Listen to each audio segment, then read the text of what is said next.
అంటే మన అంశం ఏంటంటే పరిశుద్ధాత్మ అనే దాని గురించి మనం మాట్లాడుకున్నాం. తండ్రి, కుమార, పరిశుద్ధాత్మ ఈ మూడో వ్యక్తి విషయంలో మాట్లాడుతున్నాం మనం. ఈ మూడో వ్యక్తి చేసే పనేంటి? దేవుడు క్రమంగా ప్రవర్తిస్తాడా, అక్రమంగా ప్రవర్తిస్తాడా? క్రమము, అక్రమము, అక్రమము, సక్రమము. కనుక పరిశుద్ధాత్ముడు బహు క్రమశిక్షణ కలిగినటువంటి వాడు. మనిషి కుమారుని మాట ఒకటి కాదన్నా క్షమాపణ కలుగును గాని పరిశుద్ధాత్మిక మాటకు కాదని అంటే ఈ యుగమందు గాని రాబో యుగమందు గాని పాప క్షమాపణ అనే అవకాశమే లేదు అని చెప్పేశాడు అన్నట్టండి. కనుక పరిశుద్ధాత్మ విషయంలో చాలా గందరగోళం జరుగుతుంది లోకంలో అన్నట్టండి. గందరగోళం. అయితే పరిశుద్ధాత్ముడు మరి ఏం చెప్పారనేది మనం తెలుసుకుందాం. పరిశుద్ధాత్మ ద్వారాగా వ్రాయబడినది ఈ గ్రంథం. ఈ గ్రంథము చెప్పిన మాట కాకుండా తమంతట తామే ఏదో చెబితే మాత్రం అది అబద్ధమవుతున్నది, అది అసత్యమవుతున్నది, అది నిజము కానిది అవుతున్నది. కనుక నిజమేమిటో సత్యమేమిటో యథార్థమైనది ఏదో మనం తెలుసుకుంటూ ఉన్నాం. పరిశుద్ధాత్ముడు దేవుని ఆత్మ, పరిశుద్ధాత్మ. ఈ పరిశుద్ధాత్ముడు వచ్చినప్పుడు ఏం చేస్తారు అనేది యేసు ప్రభు వారు ఆయనను గూర్చి పరిచయం చేశారన్నట్టండి. ఆయన పనేంటో చెప్పారు. ఎవరి పనండి? పరిశుద్ధాత్మ యొక్క పని ఏంటో యేసు ప్రభు వారు చెప్పారు. అయితే ఆయన పీరియడ్ అయిపోయినది. ఇక పరిశుద్ధాత్మ యొక్క అధికారంలోనికి వస్తున్నారు మీరందరూ. పరిశుద్ధాత్మ యొక్క నడిపింపులోకి వస్తున్నారు మీరందరూ. కనుక నా నడిపింపు అయిపోయింది, వెళ్ళిపోతున్నాను నేను. ఇంచేతంటే నాకు వేరే పని ఉన్నది. ఏంటా పని? మీకు నేను స్థలము సిద్ధపరచ వెళ్ళుచున్నాను. కనుక ఇక మీ దగ్గరికి ఎవరు వస్తారన్నాడు? పరిశుద్ధాత్ముడు వస్తారు. ఏం చేస్తారు? తనంతట ఏమీ చెప్పక, తనంతట తానే ఏమీ చెప్పక, తండ్రి దగ్గర ఏమి చెప్పి ఏమి విన్నారో అదే తెలియచేస్తారు. తర్వాత నా వాటిలోనివి కొన్ని మీకు తెలియచేస్తారు. అంటే ఆయన చెప్పవలసినవి కొన్ని మిగిలిపోని మాటలు, కొంత పాఠం మిగిలిపోయింది యేసు ప్రభు వారు చెప్పే పాఠం. ఆ పాఠాన్ని కూడాను ఆ పరిశుద్ధాత్ముడు మీకు జ్ఞాపకం చేస్తాడు, తెలియచేస్తారు. తర్వాత మీకు సంభవించబోయే సంగతులను మీకు తెలియచేస్తారు అని చెప్పాడు అన్నట్టండి. అది సంభవించబోయే సంగతులు అని వాటిని గురించి తెలియచేస్తారని పరిశుద్ధాత్ముడి గురించి యేసు ప్రభు వారి పరిచయం చేసి వెళ్ళారు. యేసు ప్రభు వారిని పరిచయం ఎవరు చేశారు? యేసు ప్రభు వారేమో పరిశుద్ధాత్మను పరిచయం చేశారు. యేసు ప్రభుని పరిచయం ఎవరు చేశారు? ఏమ్మా? 1 దేవుడు, 2 యోహాను. Very good. ఇదిగో లోక పాపను మోసుకొని పోవు దేవుని గొర్రె పిల్ల అని చెప్పారు. 1. రెండవది ఏంటంటే, నేనైతే మీకు నీళ్ళలో బాప్తిస్మం ఇస్తున్నాను కానీ నా వెనుక వచ్చేవాడు శక్తిమంతుడు, ప్రముఖుడు, ఆయన చెప్పులు వారును ముట్టుకోవటానికి కూడా నేను పాత్రుడని కాను నేను. కనుక ఆయన మీకు పరిశుద్ధాత్మలోను అగ్నిలోను బాప్తిస్మం ఇస్తారని చెప్పేసి యోహాను గారు యేసు ప్రభు వారిని పరిచయం చేశారు. మరి తండ్రి ఎలా పరిచయం చేశారు? ఈయనే నా ప్రియ కుమారుడు, ఈయన యందు నేను ఆనందిస్తున్నాను అని తండ్రి అయిన దేవుడు యేసు ప్రభు వారిని పరిచయం చేశారు. యోహాను గారు పరిచయం చేశారు అనమాట అండి. మరి తండ్రి అయిన దేవుణ్ణి ఎవరు పరిచయం చేశారు? ఇది చెప్పండి. తండ్రి అయిన దేవుణ్ణి ఎవరు పరిచయం చేశారైతే? తండ్రి అయిన దేవుణ్ణి ఎవరు పరిచయం చేశారు? ఒకరిని ఒకరు పరిచయం చేసుకున్న విషయాల్లో మరి తండ్రి అయిన దేవుణ్ణి ఎవరు పరిచయం చేశారు? తన కుడి పార్శ్వమందు కూర్చున్నటువంటి యేసుక్రీస్తు వారే పరిచయం చేశారన్నమాట. నేను తప్ప ఎవరునూ తండ్రిని ఎరుగరు, నేనే చూసిన వాడను, నేను ఆ తండ్రి దగ్గర నుంచే వచ్చాను నేను అని చెప్పమన్నదే చెబుతున్నాను నేను. కనుక నేను తప్ప ఎవరునూ తండ్రిని పరిచయం చేయలేదు మీకు ఎవరినో అని చెప్పేసినని యేసు ప్రభు వారు కూడా చెప్పడం జరిగిందనమాట. కనుక ఒకరిని ఒకరు అంత ఆధారాలతో పరిచయాలు చేసుకున్న విషయాలు మనము తెలుసుకుంటూ ఉన్నాం. కనుక ఈ విషయాలు మనం తెలుసుకుందాం. అయితే పరిశుద్ధాత్ముడు వచ్చినప్పుడు ఏం చేస్తారని మరొక ఆయన చెప్పారు, ఓ ప్రవక్త. ఆయన ఎవరు? పరిశుద్ధాత్ముడు వస్తారు, వచ్చినప్పుడు ఇలా జరుగుద్ది అని ఒక ఆయన పరిచయం చేశాడు క్రీస్తు పూర్వం. Joel, very good. 2:28 చదివితే ఆ యోవేలు గారు అని చెప్పినటువంటి ప్రవచనము అది మొదటి శతాబ్దములో నెరవేరిపోయిన విషయం మనం చూడగలం అనమాట. పరిశుద్ధాత్మ అందరి మీద కుమ్మరించబడుతుందని చెప్పారనమాట. అందరి మీద కుమ్మరించబడుతుంది, నా దాసుల మీదను దాసురాండ్ర మీదను కుమ్మరించబడుతుంది అని చెప్పేసి నన్ను అన్నారు. అలాగా మరి కుమ్మరించబడిపోయింది. ఆ వాక్యము, ఆ ప్రవచనము నెరవేరిపోయింది అనమాట అండి. ఇక నిత్యము అలాగే జరుగుద్ది అని మాత్రం కాదు. అది నువ్వు ప్రవచించారు, అది జరిగిందా లేదా అనేది మనకు ఆధారం కావాలన్నమాట. లేఖనాల ప్రకారముగా జరగాలి అది ఏదైనా. మరోసారి 2 కొరింథీయులకు రాసిన పత్రిక 5వ అధ్యాయము 5వ వచనం కానించి ఒకసారి చూడండి. అక్కడ ఏమంటున్నాడు? పిల్లలు, డాక్టర్ గారు వస్తున్నారు, ఇంజక్షన్లు చేస్తారు. ఇంజక్షన్లు ఒక్కొక్కరికి 2 చేస్తారట.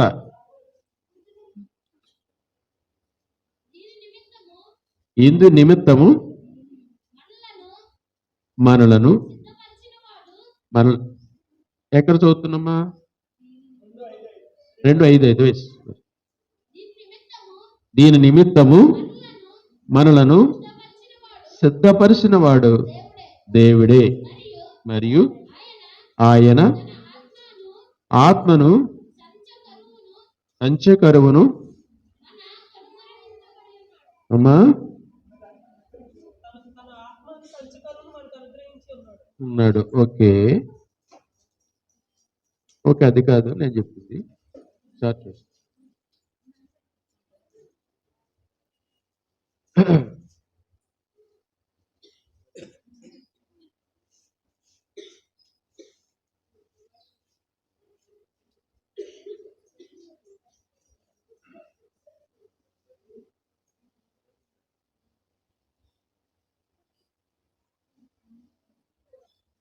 సారీ, 15వ అధ్యాయము 3వ వచనం చదవండి ఒకసారి.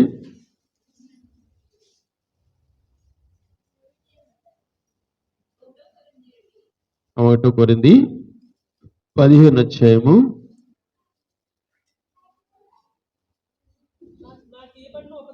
నాకు ఇయ్యబడిన ఉపదేశమును మొదట మీకు అప్పగించుతని, అదేమనగా లేఖనముల ప్రకారము క్రీస్తు మన పాపముల నిమిత్తము మృతి పొందెను, సమాధి చేయబడెను, లేఖనముల ప్రకారము 3వ దినమును లేపబడెను. చూసారా? ప్రతిదానికి ఏముండాలండి? ఆధారం ఉండాలన్నమాట అండి. ప్రతిదానికి ఏముండాలి? ఆధారం ఉండాలి. ఇప్పుడు ఆయన వస్తారు అని చెప్పారు, అదే వాక్యం తీసుకుని వస్తారని చూద్దామా? ఆయన సిలువేయబడతారు అని చెప్పేసి రాయబడి ఉంది. ఆ కష్టమాట ప్రతిరోజు ప్రతి సంవత్సరం సిలువేయబడతా ఉంటారు ఆయన. ఏమా? ఆయన సమాధి చేయబడతారు అని అన్నాడు. ఈ ప్రతిరోజు ఆయన సమాధి చేయబడతా ఉంటారా? అప్పుడును లేకపోతే ఆదివారం సమాధి చేయబెడతారైనా, లేకపోతే మూడవ దినానికి లేస్తారు అని చెప్పేసి అన్నారు. ఎల్లప్పుడూ లేస్తూ ఉంటాడైనా అది అన్నట్టు. వాళ్ళు లేస్తారు అన్న లేచారా లేదా, సమాధి చేయబడతాడని అన్నది సమాధి చేయబడ్డారా లేదా, సిలువే పడతారు అని అన్నారు, సిలువే పడ్డారా లేదా, ఆయన ఈ లోకంలోనికి వస్తారు అని అన్నారు, వచ్చారా లేదా. అలాగే లేఖనాల ప్రకారంగా చూసుకోవాలన్నటండి. యోవేల ప్రవక్త ప్రవచించారు, పరిశుద్ధాత్మ కొరకు కనిపెట్టండి అని యేసు ప్రభు వారి కొరకు చెప్పారు. అపోస్తుల కార్యంలో మొదటి అధ్యాయంలో 4వ వచనంలో పోయిన వారంలో కూడా చదువుకున్నాం మనం. ఏమని, మీరు ఎక్కడి వారు అక్కడ వెళ్ళిపోక తండ్రి ఆదరణకర్త కొరకు, తండ్రి వాగ్దానం చేసిన ఆదరణకర్త కొరకు కనిపెట్టండి మీరు అని చెప్పాడు ఆయన. చెప్పినప్పుడు వారందరూ కూడా అక్కడ కనిపెట్టారు అన్నమాట. వారు కనిపెట్టినప్పుడు 10 రోజులకి పరిశుద్ధాత్ముడు వచ్చాడు. 120 మంది అక్కడ కనిపెట్టారండి. కానీ చిట్ట చివరికి 10 రోజుల వరకు అందరూ ఉన్నట్టుగా లేదు అక్కడ. 120 మంది లేరు. మరి ఎంతమంది ఉన్నారు? 12 మంది అపోస్తలులు మాత్రమే ఉన్నారు. కనుమ వాళ్ళందరూ కూడా వెళ్ళిపోయినట్లుగా కనిపిస్తున్నది. అది ఎలాగ అర్థమవుతుంది మనకు? అది అపోస్తల కార్యగ్రంథము 2వ అధ్యాయము మొదటి నుంచి ఒకసారి చదువుదాం మనం. అపోస్తల కార్యగ్రంథము 2వ అధ్యాయము మొదటి నుండే మనం చదువుకుందాం. పెంతెకొస్తను పండుగ దినము వచ్చినప్పుడు అందరూ ఒక్కచోట కూడి ఉండిరి. అప్పుడు వేగముగా వీచు బలమైన గాలి వంటి ఒక ధ్వని ఆకాశము నుండి అకస్మాత్తుగా వారు కూర్చుండి ఉన్న ఇల్లంతయు నిండెను. మరియు అగ్ని జ్వాలల వంటి నాలుకలు విభాగింపబడినట్టుగా వారికి కనబడి వారిలో ఒక్కొక్కరి మీద వ్రాలగా అందరూ పరిశుద్ధాత్మతో నిండిన వారై ఆ ఆత్మ వారికి వాక్శక్తి అనుగ్రహించిన కొలది అన్య భాషలతో మాట్లాడసాగిరి. చూసారండి, పరిశుద్ధాత్ముడు ఎవరిని పిలుచుకున్నారు అనంటే యూదుల్ని పిలుచుకున్నాడు ముందు. అంటే 50 రోజులు అక్కడ పండుగను ఆచరించడానికి వచ్చినటువంటి యూదుల్ని ఆకర్షించుకున్నాడు.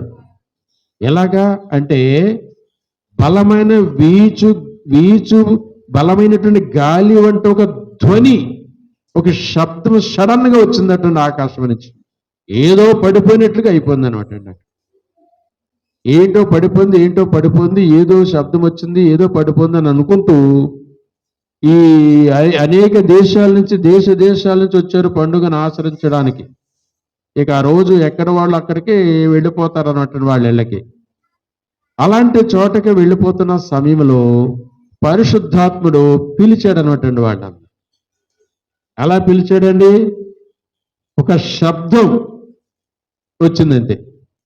ఆ శబ్దాన్ని విని వాళ్ళందరూ వెదుకుంటూ వచ్చేటప్పటికి వచ్చిన వారికల్లా వీరేం చేశారండి? వచ్చిన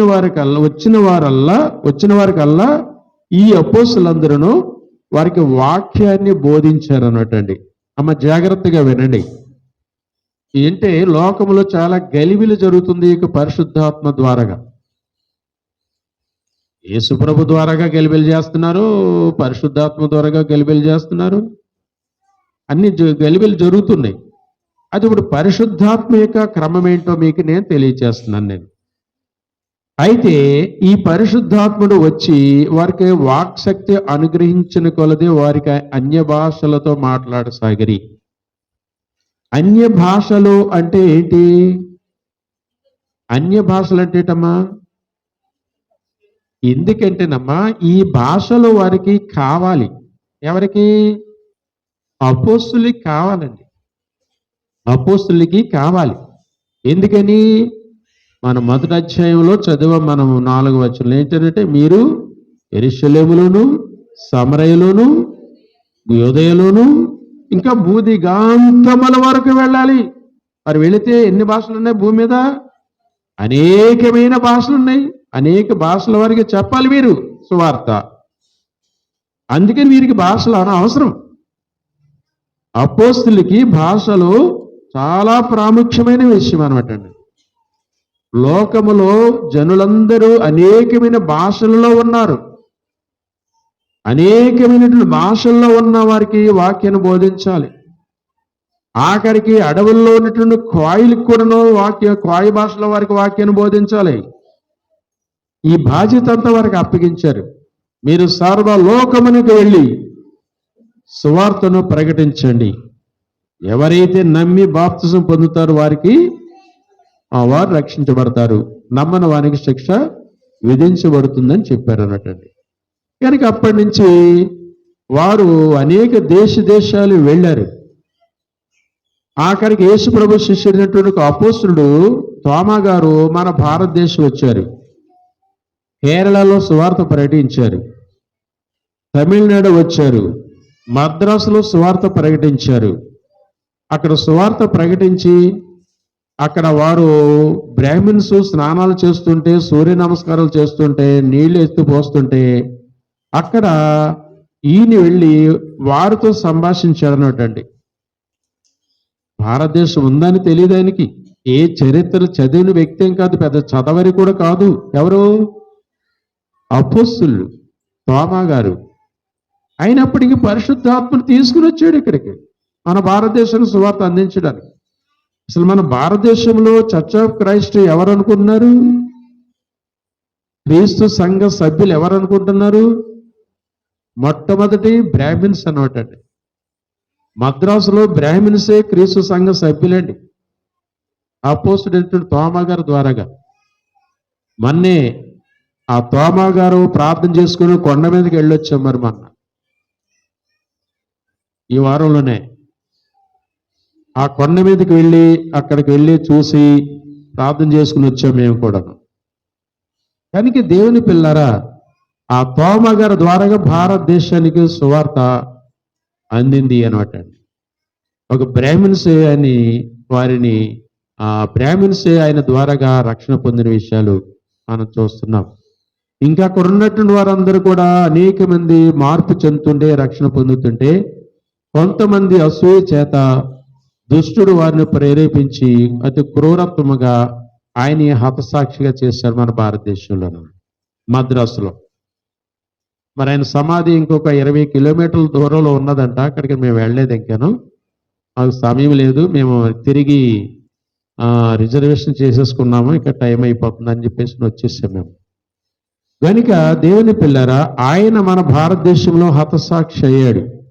యేసు ప్రభు వారి శిష్యుడు. కనుక దేవుని కుమారులారా, ఆయన వచ్చినప్పుడు మరి ఇక్కడ భాషలు ఆయనకి తెలుసా? మన భారతదేశంలో అనేకమైన భాషలు ఉన్నాయి. ఒక్కొక్క రాష్ట్రంలోనే కొన్ని భాషలు ఉన్నాయి. ఒక్కొక్క రాష్ట్రంలో కొన్ని భాషలు ఉన్నాయి. అలాంటి దేశం వచ్చాడు ఆయన. వచ్చి మరి ఆ భాషల్లో వాళ్ళకి దేవుని వాక్యాన్ని బోధించారు. అది అవసరం. అందుచేత దేవుని కుమారులారా, ఇక్కడ అపోస్తుల మీదకి పరిశుద్ధాత్మ రావడం అనేది జరిగింది. అప్పుడు అన్య భాషల వారు మాట్లాడటం సాగింది అనమాట అండి. దాదాపు మరి 12 దేశాల నుంచి 12 ప్రాంతాలు, 12 రకాలైనటువంటి భాషల వారు అక్కడికి వచ్చినట్టుగా కనపడుతుంది. మనం ఆ 2వ అధ్యాయము ఇంకా కొంచెం కిందకి చదివితేనండి, దాదాపు 12 భాషల వారు అక్కడికి వచ్చినట్లు కనిపిస్తుంది. వారు ఆ 12 భాషల వారితో వీరు 12 భాషల వారు మాట్లాడారు. వీళ్ళది వాళ్ళు ఆశ్చర్యపోతున్నారు. ఏంటి వీళ్ళు తాగి మాట్లాడుతున్నారా ఏమిటా అనిపించింది వాళ్ళకి.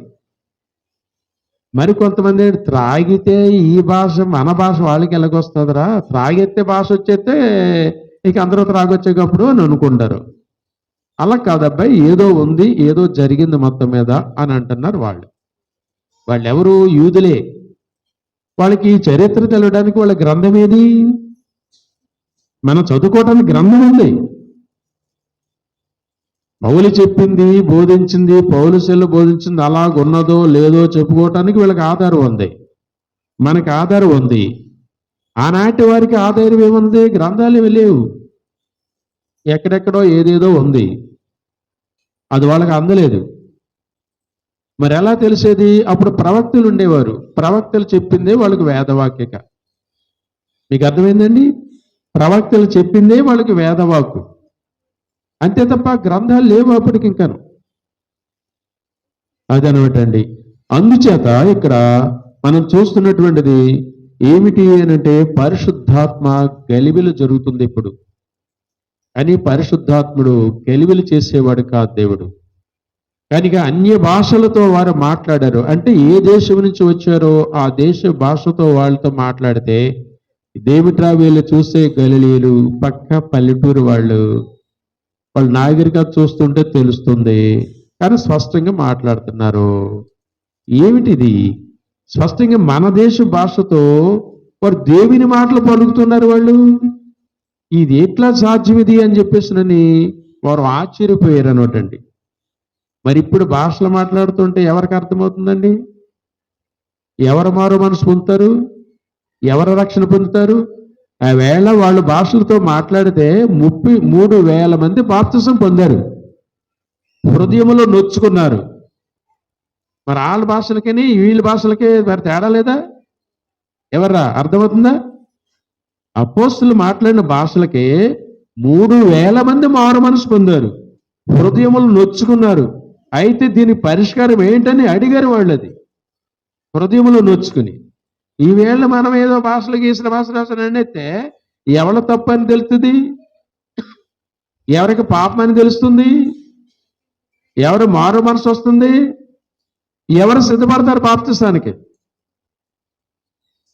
కనుక లోకంలో జరుగుతున్నటువంటి గలిబిలి సాతానుడు ఇలా చేస్తాడు అని ముందుగానే కొరింథీ పత్రికలో మనకు స్పష్టంగా వ్రాసి ఉంచారు. అక్కడికి వెళదాం. అయితే ఇక్కడ చూస్తున్నాం మనం ఇంకా ప్రస్తుతానికి. ఇప్పుడు ఏ భాషలతో వాళ్ళు వచ్చారో, ఏ ప్రాంతాల నుంచి వచ్చారో అది కూడా మీకు క్లారిఫై చేస్తాను. అక్కడే ఇంకా చదవను కంటిన్యూగా. 2వ అధ్యాయముల విషయమే చదవండి. చదవనా? చూసారా?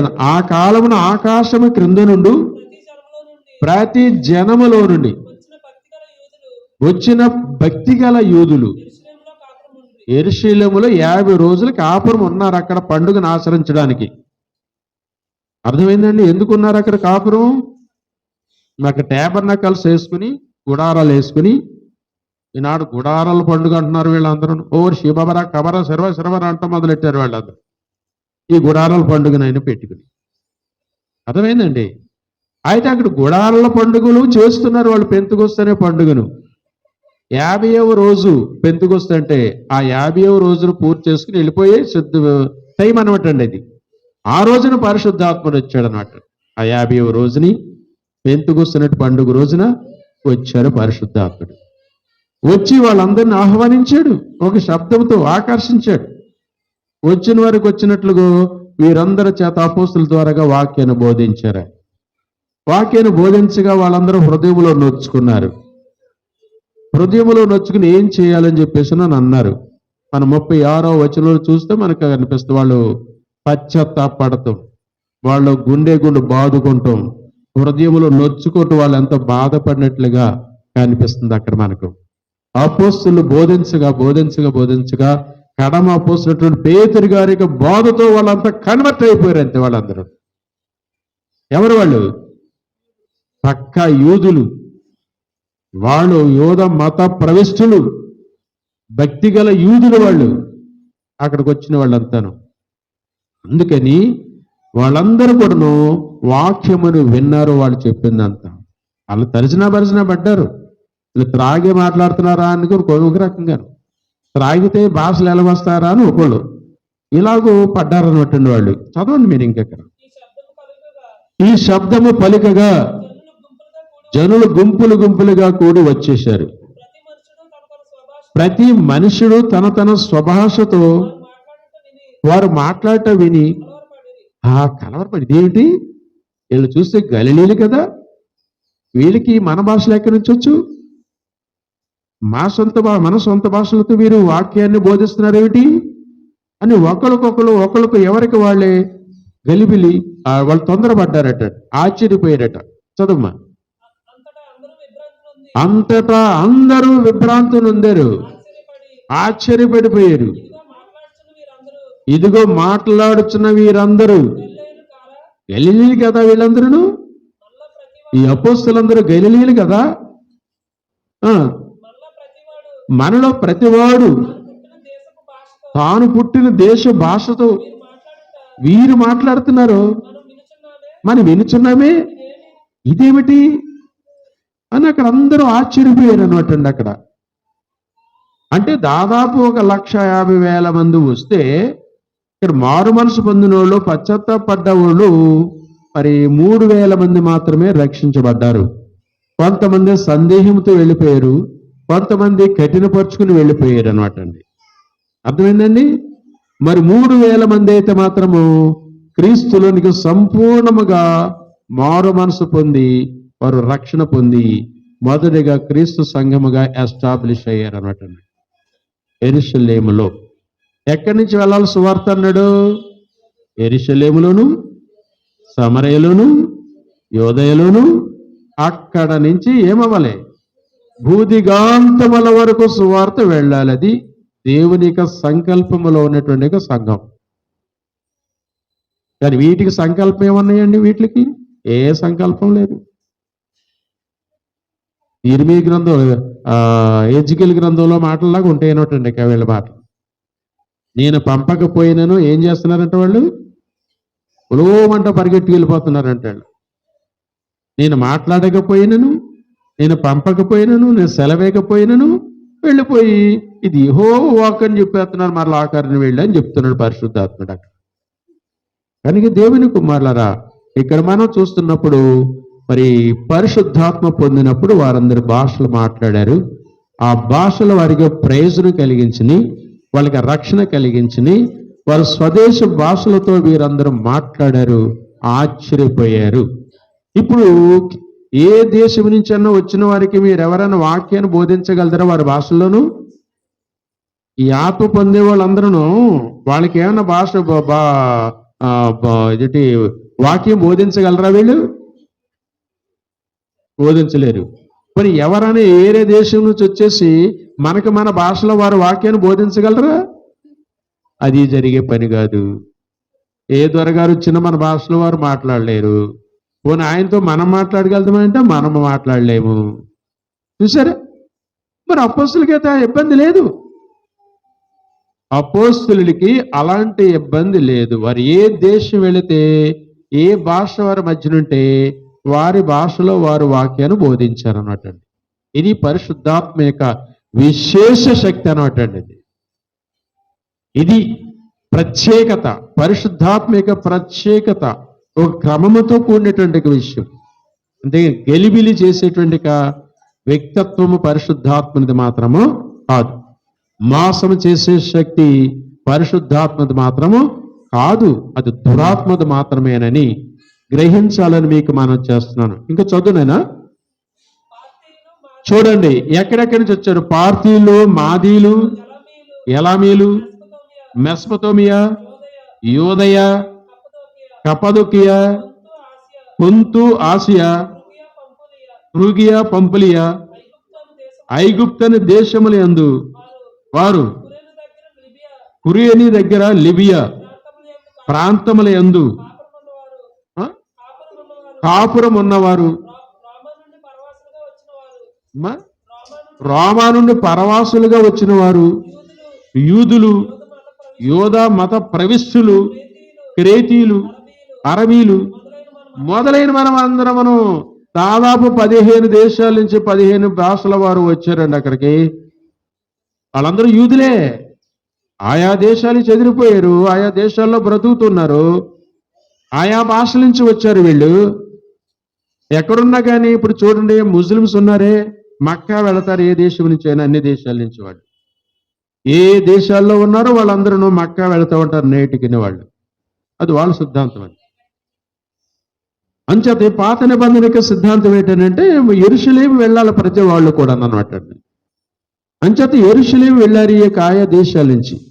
దాదాపు 15 ప్రాంతాల నుంచి వచ్చినటువంటి 15 భాషల వారికి ఈ 12 మంది అపోస్తులు వాక్యాన్ని బోధించగా వాళ్ళు మారు మనసు పొందారు. ఇప్పుడు మనం కేసరి భాషరం అని అంటే ఎవడ మారు మనసు పొందుతాడు? ఏమని అర్థమవుతుంది? దూషించాడు అంటున్నాడా, దీవించాడు అంటున్నాడా అనుకోవాలా? మరి మనలను ప్రేమించాడు అనుకోవాలా? ఏమనుకోలే. ఏమనుకోవటానికి దారి లేవు, గెలిబిలు మాత్రమే ఉన్నదని గ్రంథాన్ని బట్టి నేను మీకు తెలియచేస్తున్నాను. అలాగే మరి ఇంకా పరిశుద్ధాత్మను గురించి క్లారిఫై చేసి పోయిన వారంలో కొన్ని విషయాలు చెప్పేశాను నేను. ఇంకా మనుషులందరి మీదను అన్నది చూపించాను మీకు 10వ అధ్యాయంలో అపోస్తలుల కార్య గ్రంథంలో, 4వ అధ్యాయంలో కూడా మీకు చూపించాను. మరి పేతురు గారు బోధిస్తుండగా అందరి మీదకి పరిశుద్ధాత్మను వచ్చిన విషయం, మరి మన మీదకి వచ్చినట్లుగానే వారి మీద కూడా వచ్చారని చెప్పేసి నేను కూడా అక్కడ పేతురు గారు వాళ్ళు అంటూ కూడా జరిగిందనే విషయం పోయిన వారంలో మీకు చూపించాను. మరి ఇప్పుడు కొన్ని విషయాలకి మనం వెళ్ళిపోదాం. మొదటి కొరింథీ గ్రంథం 14వ అధ్యాయము మొదటి నుండి కొన్ని విషయాలు మనం చూద్దాం. ప్రేమ కలిగి ఉండుటకు ప్రయాసపడండి. ఇది చిన్న విషయం కాదు. ప్రేమ కలిగి ఉండటం అంటే చాలా మరి తగ్గించుకుని మరి దయ కనికరమైనటువంటిది, ఈ యొక్క దీర్ఘశాంతం అనేది మనకు కలిగి ఉన్నప్పుడే ప్రేమించగలం అందరినీ. ఇవన్నీ లేకపోతే మనం ప్రేమించలేము. ప్రేమ కలిగి ఉన్నట్టుగా ప్రయాసపడుడి. నెక్స్ట్, ఆత్మ సంబంధమైన వరములను ఆసక్తితో ఆపేక్షించుడి. విశేషముగా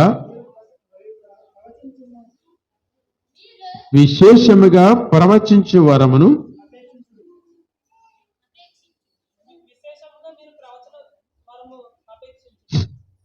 విశేషముగా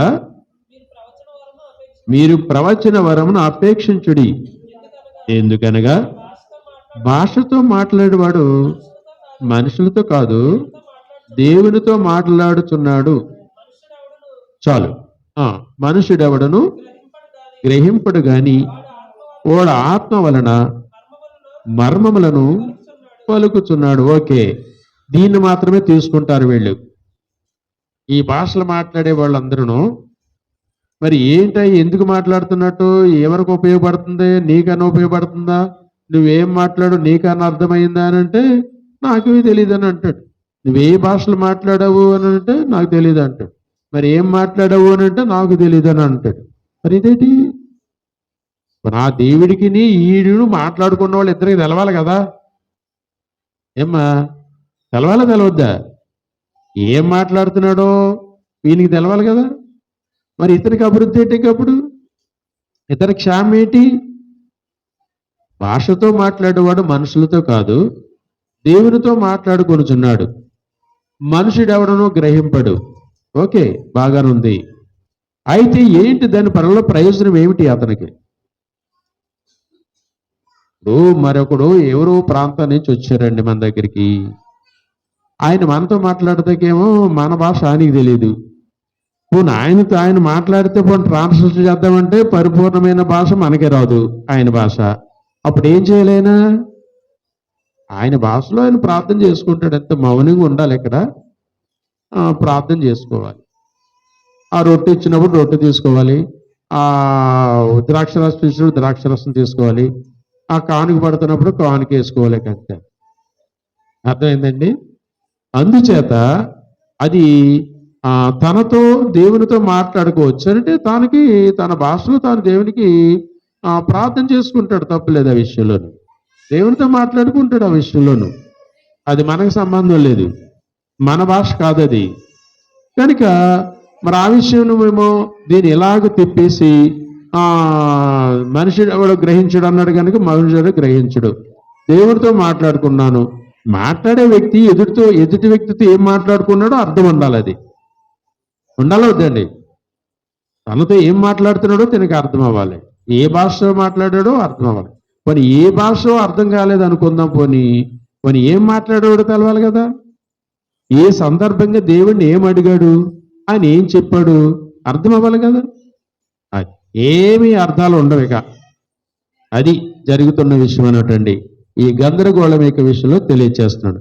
ఇక్కడ పరిశుద్ధాత్ముడు పౌలు గారి ద్వారా ఏం తెలియచేస్తారో మనం తెలుసుకున్నాం ఈ విషయాన్ని. చదువునని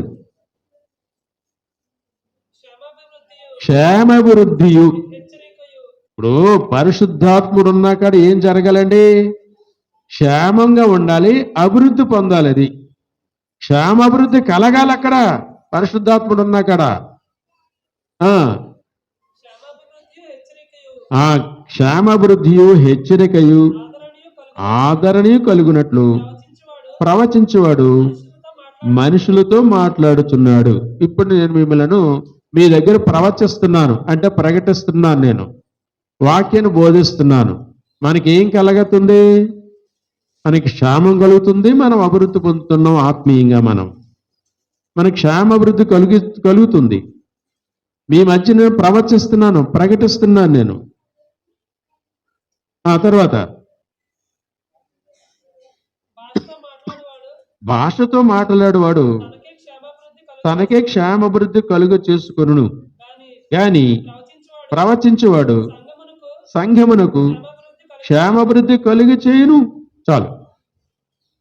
ఇప్పుడు భాషతో మాట్లాడేవాడు ఇప్పుడు ఎక్కడి నుంచో వచ్చాడు, ఆయనే మాట్లాడుకుంటున్నాడు, ఆయనే ప్రార్థన చేసుకుంటున్నాడు, ఆయనకే క్షేమాభివృద్ధి. కానీ ఉన్న వాళ్ళకి ఏం క్షేమాభివృద్ధి ఉంటుంది?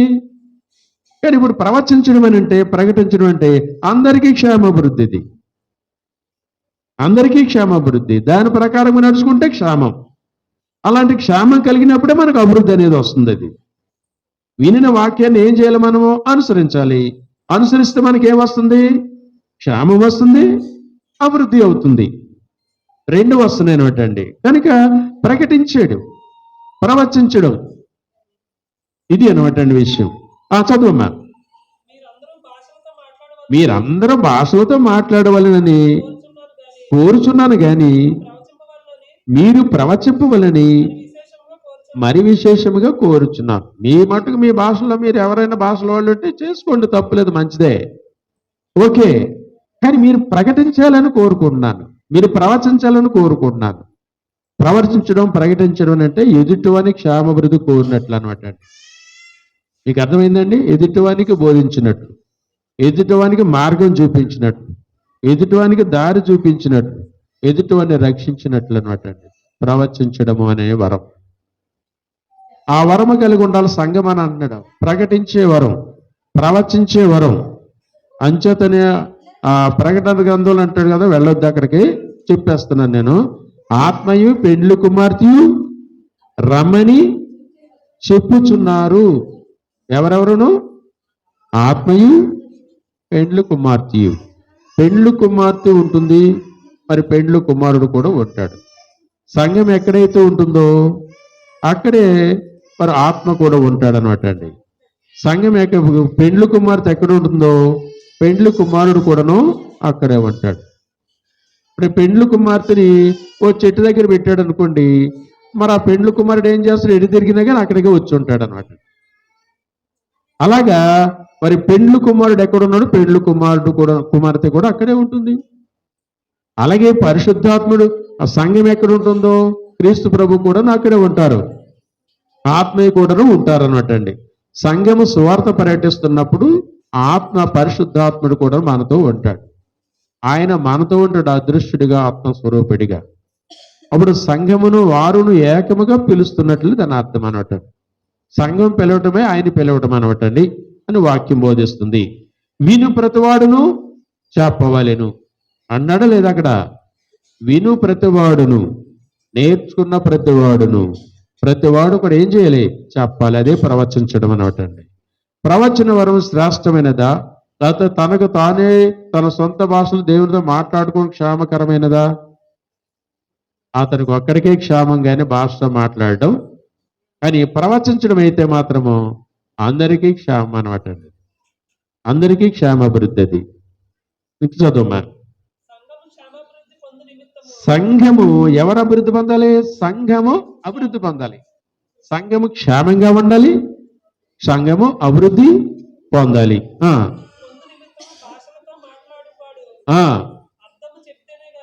అది కదనమాట. భాషతో మాట్లాడే వాళ్ళు ఎవరైనా ఉంటే అర్థం చెబితేనే గాని వానికంటే ప్రవచించేవాడే శ్రేష్ఠుడు. కనుక భాషతో ఆయన ఏదో వచ్చేసి మాట్లాడేస్తూ ఒక ఆయన వచ్చేసి మాట్లాడినంత మాత్రంలో ఎవరికి ఉపయోగం లేదు.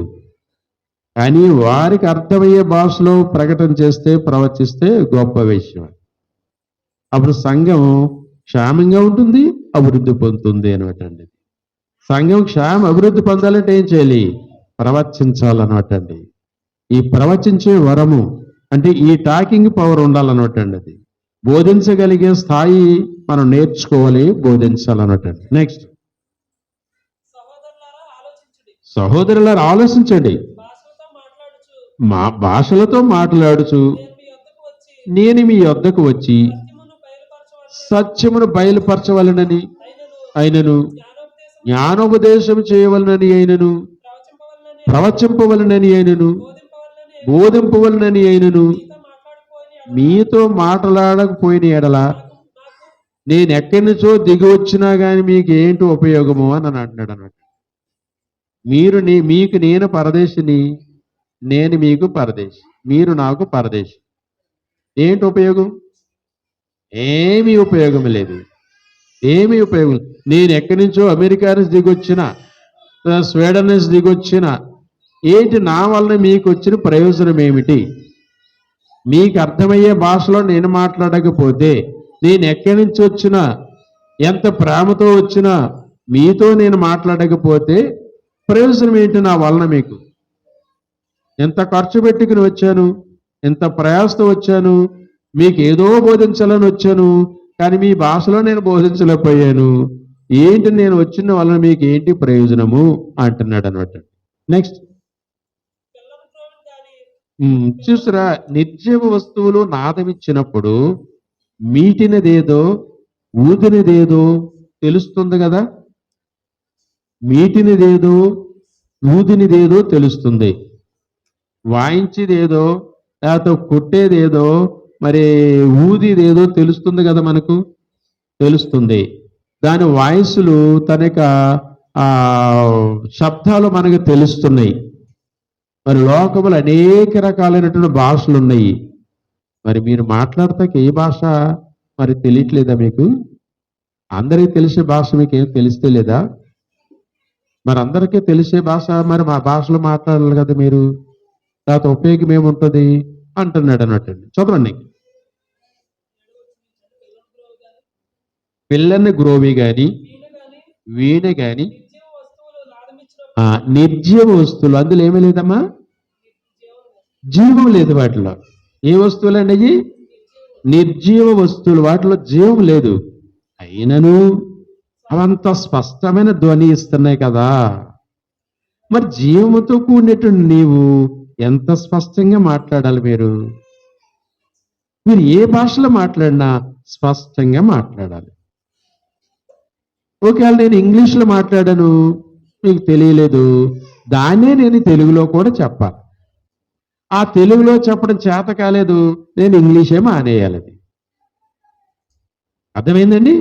అది నాకు చెప్పడం చేత కానప్పుడు, దాని అర్థం చెప్పడం చేత కానప్పుడు ఆ ఇంగ్లీష్ పదాన్నే నేను ఉపయోగించకూడదు.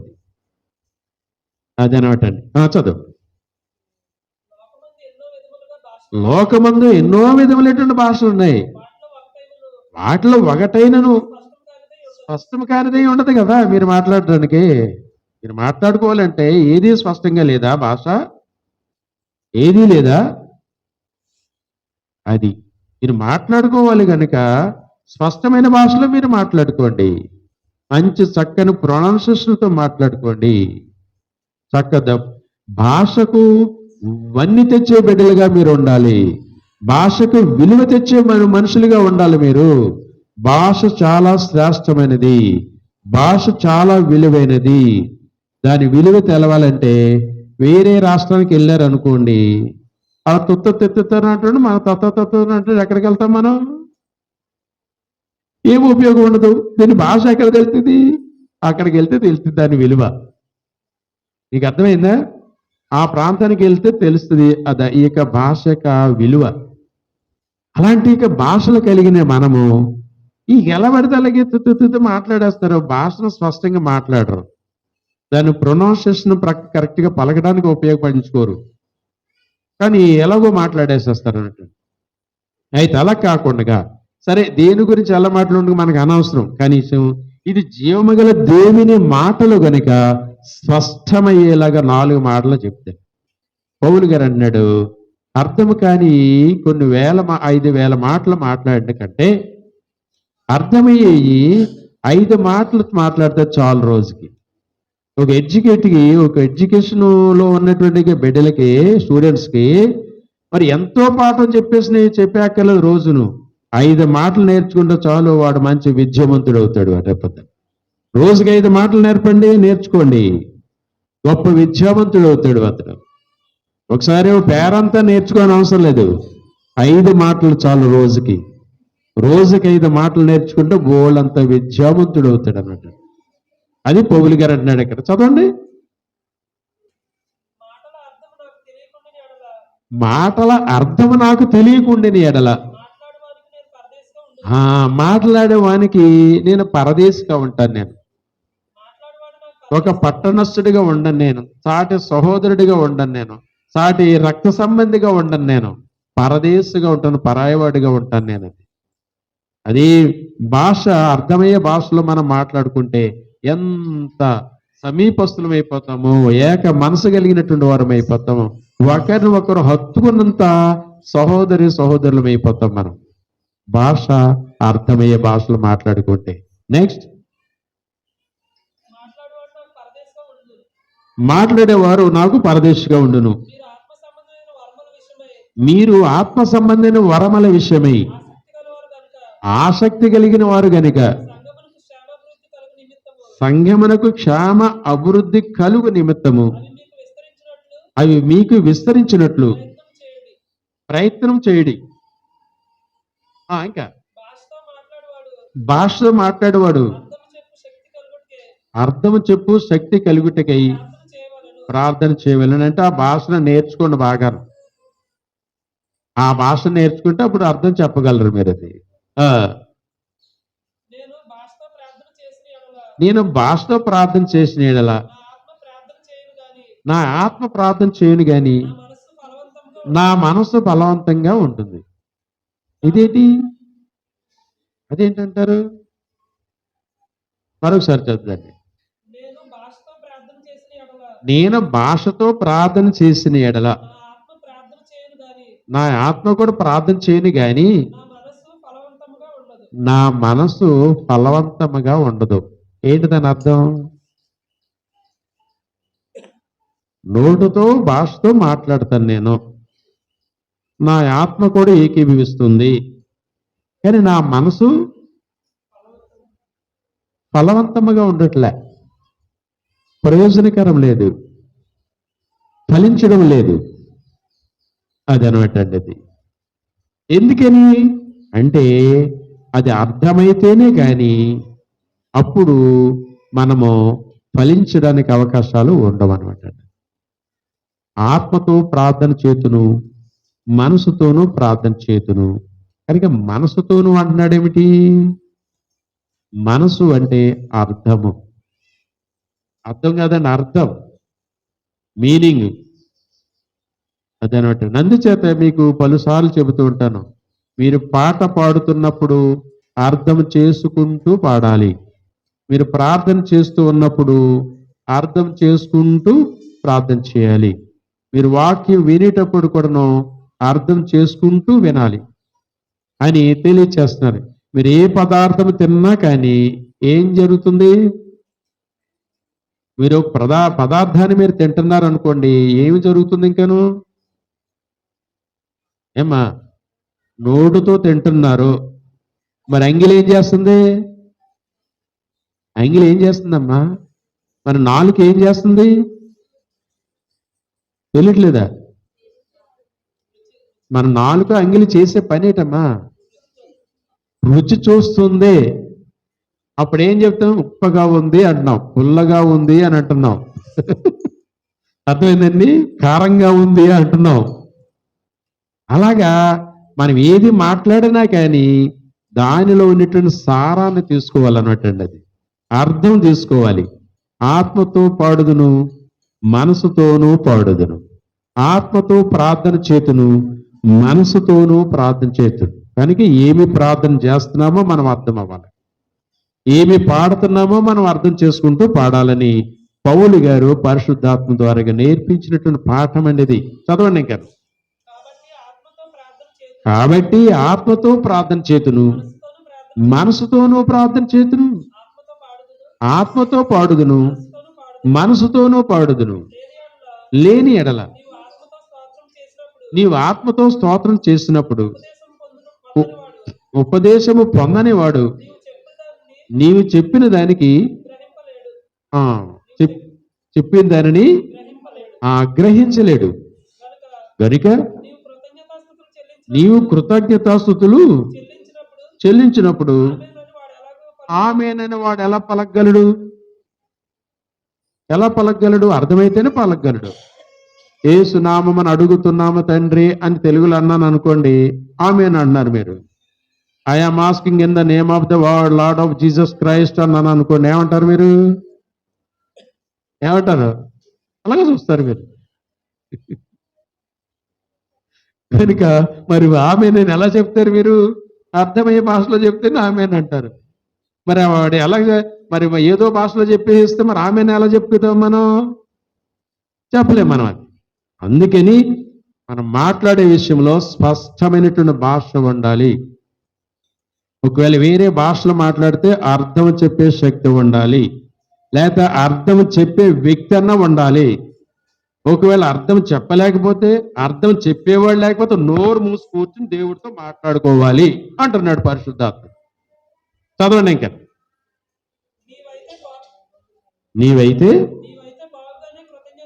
నీవైతే బాగానే కృతజ్ఞతాస్తుతులు చెల్లిస్తున్నావు నీ భాషలోను, కానీ ఎదుటివాడు క్షేమాభివృద్ధి ఎలా పొందుతాడు? అర్థం కాదే కదా, పొందలేడు. నేను మీ అందరికంటే ఎక్కువగా భాషలతో మాట్లాడుతున్నాను. అందుకనే మీ అందరికంటే ఎక్కువ భాషలతో మాట్లాడుతున్నాను, నేను మాట్లాడగలను. నేను ఇన్ని భాషలు నాకు వచ్చినందుకు దేవునికి నేను స్తుతి చెల్లిస్తున్నానేమో అని అన్నాడు అన్నట్టండి. ఏ ప్రాంతం వెళితే ఆ ప్రాంతంలో వారితో నేను వాక్యాన్ని వారి భాషలో స్పష్టంగా వారికి అర్థమయ్యేలాగా నేను బోధించగలుగుతున్నాను. దేవుడు నాకు ఇన్ని భాషలను ఇచ్చాడు అని చెప్పేసి అక్కడ పౌలు గారు తెలియచేస్తున్నారట. కనుక దేవుని పిల్లారా, అసలు భాషలు ఎవరికి ఇప్పుడు? మనకు భాషలు అవసరం ఏంటంతా? భాషలు ఎవరికి ఇప్పుడు అంటే విశ్వాసులు కాదు. 22వ వచనం చూడండి, షార్ట్ గా ముగించేసుకుంది, టైం అయిపోయింది. కాబట్టి భాషలు విశ్వాసులకు కాదు, అవిశ్వాసులకే సూచకమై ఉన్నవి. ప్రవచించుట అవిశ్వాసులకు కాదు, విశ్వాసులకు సూచకమై ఉన్నది. నీవు విశ్వాసమైతే ప్రకటించు, మరి బోధించు. అవిశ్వాసం అయితే ఏదో కేసరి భాషను కొట్టుకుపోవాక అంతే. దేశంలో ఏం ఉపయోగం ఉండదు, మీకు ఉపయోగం ఉండదు, వాళ్ళకి ఉపయోగం ఉండదు, ఆ సౌండ్ వినే వాళ్ళకి కూడాను. కనుక అర్థం కాని జీవితం జీవించకండి, అర్థమయ్యే జీవితం జీవించండి. క్రీస్తు యేసులో సంపూర్ణముగా మరి ఎదగాలని మీ అందరికీ తెలియచేస్తూ ముగిస్తున్నాను. దేవుడి వాక్యాన్ని మనందరి హృదయాల్లో ఫలింపచేయునుగాక. ఆమేన్. అప్పగించిన దానిని ప్రభు వలన పొందితిని. ప్రభువైన యేసు తాను అప్పగింపబడిన రాత్రి ఒక రొట్టెని ఎత్తుకుని కృతజ్ఞతాస్తుతులు చెల్లించి దానిని విరిచి, ఇది మీ కొరకైన నా శరీరము,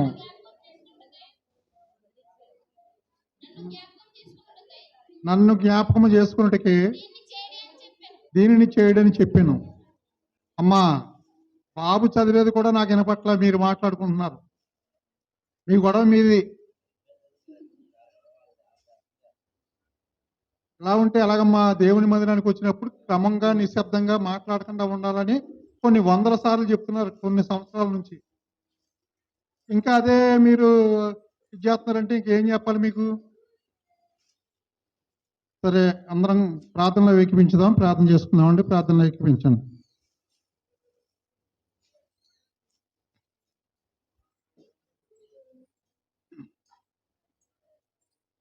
ప్రార్థన చేసుకుందామండి. పరలోకంలో ఉన్న నా పరమ తండ్రి, మీ నామమునకి వందనాలు.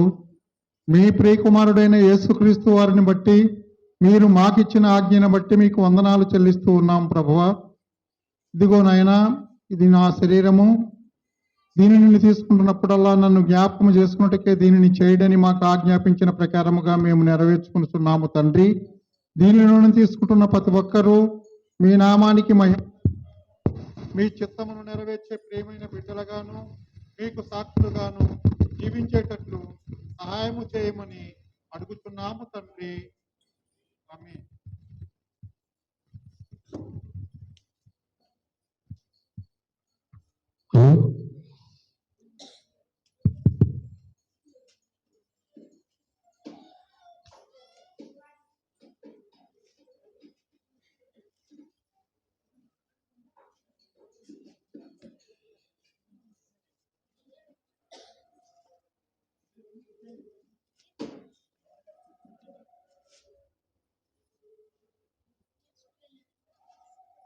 యేసుని రక్తము పాపమును కడుగును ప్రియుడా, పాపమును కడుగును.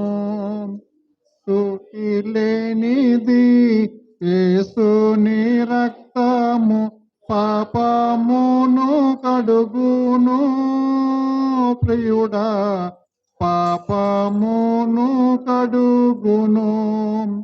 చూడుము సోదర, దేవుడు ఎంత ప్రేమించేది జగతి, ప్రియుడా ప్రేమించే ఈ జగతి.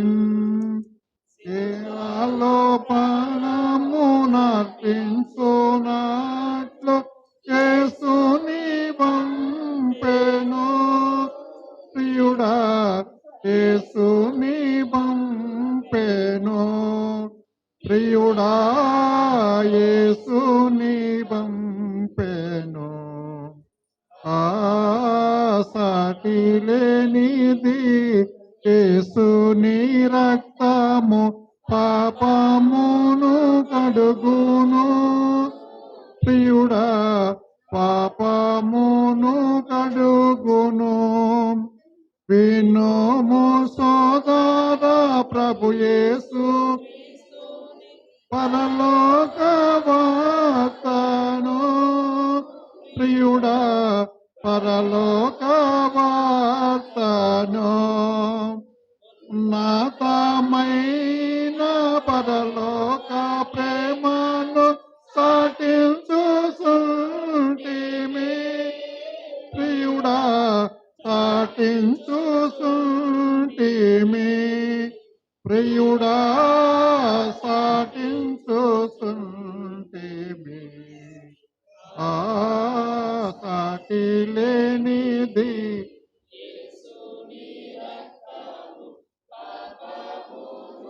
కడుగును ప్రియుడా, పాపమును కడుగును. లోకమున కరుదెల్సి క్రీస్తు ప్రభువు నిత్యం ప్రియుడా, ప్రాణము బలిగా నిత్యం. పాపమెల్ల సిలువలో మోసి పాపము ప్రియుడా, తొలగించే శాపము ప్రియుడా, తొలగించే శాపము. సాటి లేనిది యేసుని రక్తము పాపమును కడుగును ప్రియుడా, పాపమును కడుగును.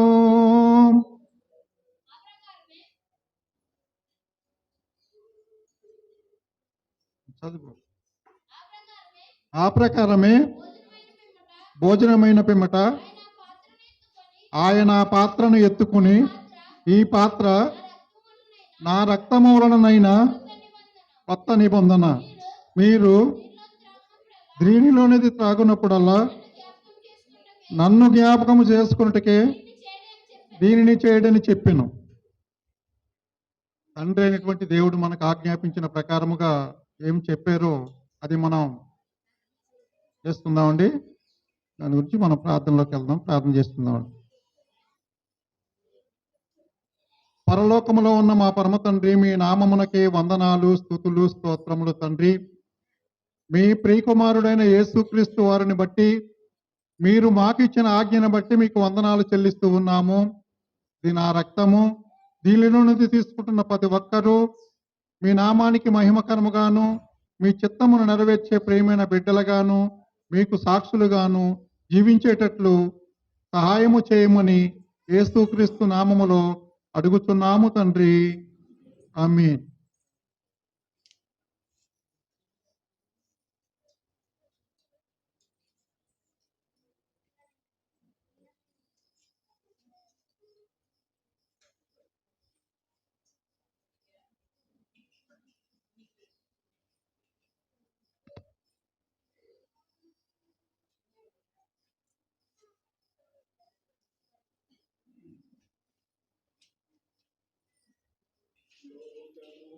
కరుదించి క్రీస్తు ప్రభువు బలిగానిచ్చెను ప్రియుడా, ప్రాణము బలిగానిచ్చెన్.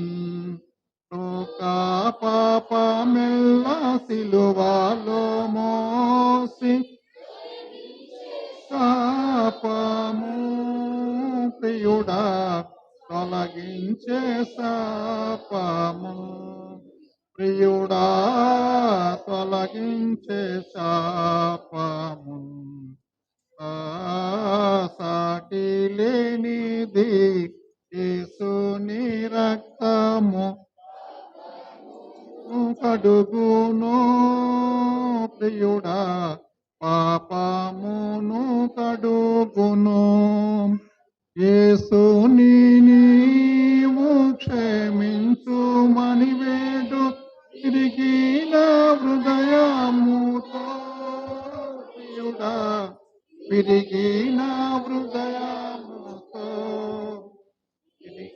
నీ అమూల్య రక్తధారలే కడుగును పాపమెల్లా ప్రియుడా, కడుగును పాపమెల్లా ప్రియుడా, కడుగును పాపమెల్లా. సాటి లేనిది యేసుని రక్తము పాపమును కడుగును ప్రియుడా, పాపమును కడుగును. గతించుచున్నది స్వల్ప జీవితము, శీఘ్రముగా రాము ప్రియుడా, శీఘ్రముగా రాము. తీసాము పొంది నీవు రక్షణ పొందుము ప్రియుడా, రక్షణ పొందుము ప్రియుడా, రక్షణ పొందుము. సాటి లేనిది యేసుని రక్తము పాపమును కడుగును ప్రియుడా, పాపమును కడుగును.